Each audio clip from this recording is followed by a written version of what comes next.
اعوذ باللہ من الشیطان الرجیم بسم اللہ الرحمن الرحیم الحمد للہ رب العالمین والصلاة والسلام علی رسولہ النبی الکریم۔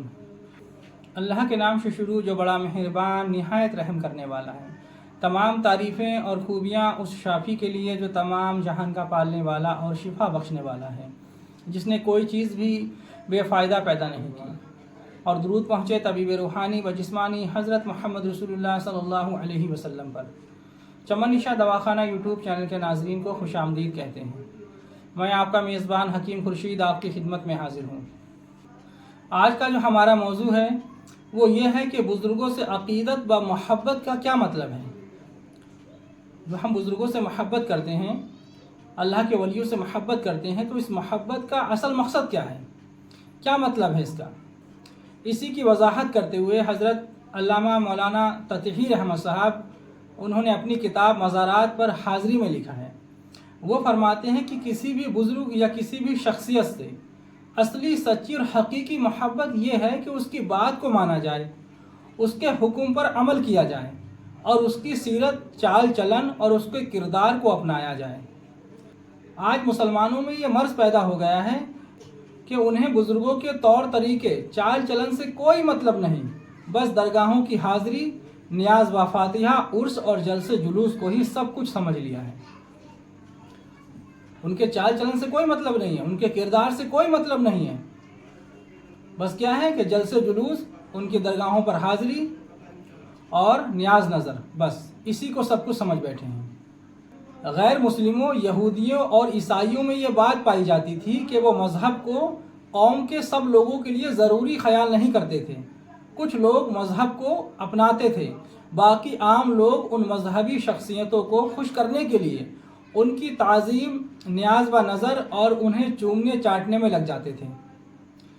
یعنی کہ جو دوسرے مذہب تھے، غیر مسلم، یہودی، عیسائی، تو ان کے یہاں پر کیا تھا کہ وہ جو مذہب تھا ان کا، وہ سب لوگوں کے لیے نہیں تھا۔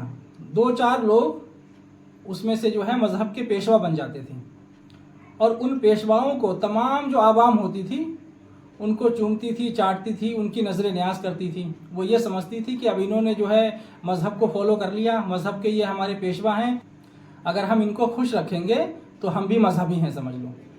یہ غیر مذہبوں میں طریقہ تھا، لیکن اسلام نے اس مزاج کو توڑا اور بتایا کہ مذہب سب کے لیے ہے۔ خدائے تعالیٰ کا نیک بندہ بننے اور اسے راضی کرنے کی کوشش ہر شخص کے لیے ضروری ہے۔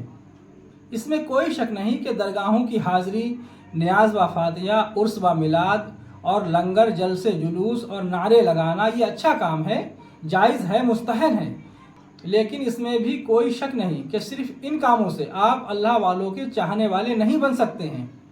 جب تک آپ ان کی راہ و روش، چال و چلن کو اپنانے کی کوشش نہیں کرتے، کم از کم 5 وقت کی نماز کی پابندی کرنا، رمضان کے روزے رکھنا، مال کی زکوٰۃ نکالنا، بس کی بات ہو تو زندگی میں ایک بار حج کرنا، شراب و جوا، جھوٹ، غیبت، سود اور زنا، گانے بجانے، سنیما، تماشے اور حق تلفی جیسے حرام کاموں سے بچنا تو ہر مسلمان کے لیے بے حد لازم و ضروری ہے۔ اور اگر آپ یہ سارے کام کر رہے ہیں، یہ ساری برائیاں آپ کے اندر ہیں، تو آپ ایک بار نہیں 1000 بار آپ عرسوں میں جائیں، نیاز فاتحہ دلائیں، لیکن بزرگوں سے آپ کی محبت نامکمل، ناقص اور ادھوری ہے، بلکہ صرف نام کی ہے۔ اور محبت و عقیدت صرف آنے جانے اور حاضری دینے کا نام نہیں ہے۔ محبت تو گھر رہ کر بھی ہو سکتی ہے۔ بہت سے لوگ قریب ہو کر دور رہتے ہیں، اور بہت سے دور رہ کر بھی قریب ہیں۔ نافرمان نزدیک بیٹھ کر بھی غیر ہے، اور فرما بردار دور رہ کر بھی اپنا ہے۔ یعنی کہ کوئی تمہارا اپنا سگا ہو لیکن وہ نافرمان ہو، آپ کے خلاف چلتا ہو، اگر وہ آپ کے قریب میں بھی ہے تو وہ آپ سے دور ہے۔ اور اگر آپ کا کوئی غیر ہے، آپ سے بہت زیادہ لیکن محبت کرتا ہے، آپ کی باتوں پر عمل کرتا ہے، آپ کو بالکل اپنا سمجھتا ہے، تو وہ دور رہ کر بھی آپ کا اپنا ہے۔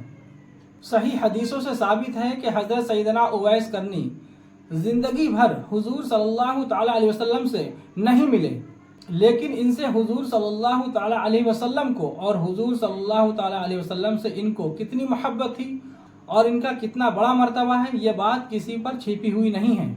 یہاں یہ بات بتا دینا بھی ضروری ہے کہ نیاز فاتحہ خواہ بزرگوں کی ہوں یا بڑے بوڑھوں کی، عرس اور درگاہوں کی حاضری اسلام میں اچھے، جائز اور ثواب و خیر و برکت کے کام ہیں، لیکن یہ فرض و واجب اور شرعاً ایسے لازم و ضروری نہیں ہیں کہ اگر کوئی انہیں نہ کرے تو حرام کار اور گناہ گار ٹھہرے۔ ہاں، جو انہیں برا کہے یا ان سے روکے، ناجائز اور بدعت بتائے، وہ یقیناً گمراہ اور بد مذہب ہے۔ لیکن ان سب کاموں کو کرنے کے لیے پریشان ہونے کی، تنگی اٹھانے کی، مصیبت میں پڑنے کی، قرضے اور ادھار لینے، بال بچوں کو تنگ اور پریشان کرنے کی کوئی ضرورت نہیں ہے۔ بس کی بات ہو تو کریں اور بس کی بات ہو تو نہ کریں، اور جتنی بس کی بات ہو اتنا ہی کریں۔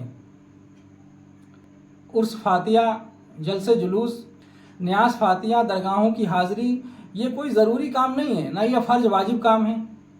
یہ کام ایک مستحب کام ہے، بہتر کام ہے۔ آپ کے پاس جتنا ہو آپ اتنا کریں۔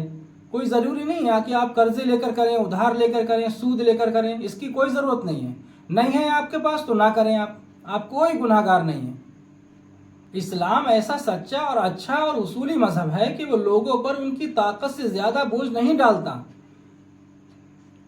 نیاز فاتحہ، درگاہوں کی حاضری، عرس، میلاد شریف، یہ سب کام تو صرف جائز، مستحب اور اچھے کام ہیں، فرض اور واجب نہیں ہے یہ، یعنی شرعاً لازم و ضروری نہیں ہے۔ اسلام میں جو فرض اور شرعاً ضروری کام ہیں ان کے تعلق سے بھی انسان کو طاقت سے زیادہ مجبور نہیں کیا گیا ہے، جیسے کہ 5 وقت کی نماز، جو ایک اسلامی فریضہ ہے جس کی پابندی نہ کرنے والا صحیح معنی میں مسلمان نہیں ہے۔ اس میں اجازت دی گئی ہے کہ جو کھڑے ہو کر نہ پڑھ سکے وہ بیٹھ کر پڑھ لے، اور یہ بھی بس کی بات نہ ہو تو لیٹ کر سر کے اشارے سے پڑھ لے۔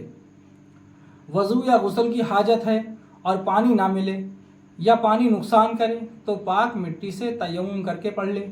سفر، جیسے کہ سفر شرعی ہو تو 4 فرض کی جگہ صرف 2 ہی پڑھ لے، اور روا ربی اور جلدی میں، وقت کی تنگی میں سنتیں نہ بھی پڑھے تو کچھ حرج نہیں۔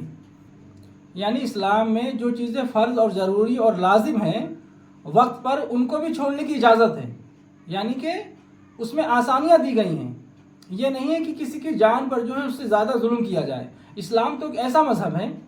تو پھر یہ جو مستحب کام ہے، نذر و نیاز، فاتحہ دلانا، مزاروں پہ حاضری دینا، یہ تو سب مستحب کام ہے، تو اس کے لیے اتنا پریشان ہونے کی کیا ضرورت ہے؟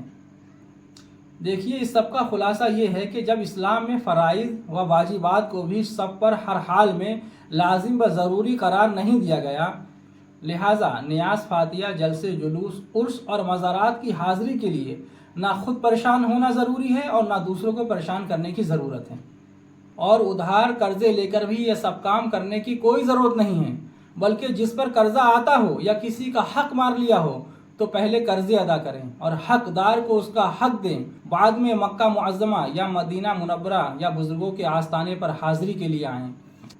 جس پر قرضہ آتا ہو وہ نیاز فاتحہ، بزرگوں کی ہوں یا بڑے بوڑھوں کی، اس میں کھانے خرچے نہ کریں، بلکہ صرف الحمد شریف، قل هو اللہ شریف یا جو بھی آپ کو قرآن کی آیتیں اور صورتیں یاد ہوں ان کو پڑھ کر ثواب پہنچائیں اور قرض دار کا قرض ادا کریں۔ اس میں شک نہیں کہ آج سنی مسلمانوں میں کچھ لوگوں نے تیجے، 10ویں، 40ویں نیاز فاتحاؤں، عرسوں اور میلادوں، آستانوں کی حاضری وغیرہ جیسے مستحب کاموں کو اتنا ضروری خیال کر لیا ہے کہ سود پر قرضے لے کر ان کو کرنے کی خبریں ملی ہیں۔ تو میرے بھائیوں، یہ سود پر قرضہ لے کر ان مستحب کام کو کرنے کی کوئی ضرورت نہیں ہے۔ حضرت فرماتے ہیں کہ یہ سنت نہیں بلکہ یہ جہالت ہے۔ قرضہ لے کر، سود لے کر یہ سب کام کرنا جہالت کے کام ہیں، یہ کوئی سنیت نہیں ہے۔ تو ان مستحب کاموں کے لیے اتنا پریشان ہونے کی ضرورت نہیں ہے۔ آپ کے پاس جتنا ہو آپ اتنا کریں، کوئی ضرورت نہیں ہے قرضے لے کر، ادھار لے کر کرنے کی۔ میرے بھائیوں، آج کا ویڈیو ہم یہیں پر اختتام کرتے ہیں۔ اللہ تبارک و تعالیٰ آپ کو بھی ہدایت عطا فرمائے، ہمیں بھی ہدایت عطا فرمائے اور صراط مستقیم کے راستے پر چلائے۔